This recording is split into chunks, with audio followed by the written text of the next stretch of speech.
We begin tonight with new video from Orchard Park Police offering new insight into last week's officer-involved shooting that left a man dead outside of his home. I'm Dave McKinley. 2 on your sides. Alyssa Clausell is in the newsroom with more about what police are telling us about this investigation. Alyssa. Dave, after initially receiving limited information about this fatal incident last week, today, new doorbell camera video and 911 audio reveal more on what exactly happened that night. New footage released by Orchard Park Police revealed the moments that led up to the shooting of 31-year-old James Cushman, the man who last week was shot and killed by police outside of his home. The altercation was captured on a neighbor's doorbell camera and 911 audio. That night, Cushman telling the 911 operator, "What's going on, James?" "I'm going out, man." "What do you mean you're going out?" "Going out today."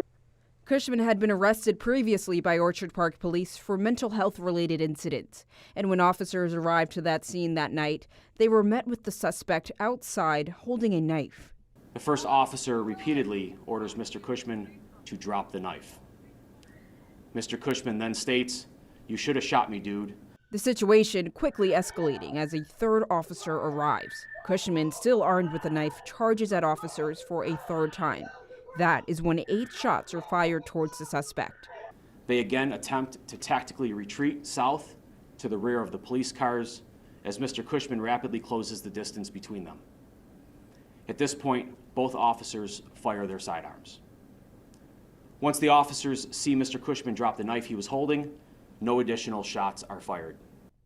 Although the investigation is ongoing, Orchard Park Police Chief Patrick Fitzgerald has suggested that Cushman's actions could have been an attempt to harm himself. In viewing the video and listening to the 911 audio that we have recordings of, those statements that you heard here today and that you saw on video are consistent with suicide by cop. The 2 officers who fired the shots, Officer Thomas Fowler and Officer Tanner Till, are currently on paid administrative leave. They will, however, return to the force.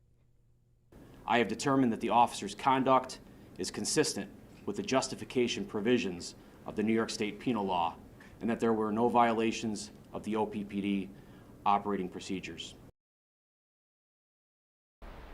Now, as for any body camera footage as opposed to doorbell video, officers were not wearing body cameras at the time of the incident. In fact, Orchard Park Police Department does not currently have a policy or the infrastructure to require them at the moment. However, Chief Fitzgerald says that funding will allow for the use of them by next year. On your side in the newsroom, Alyssa Clausell, Channel 2 News.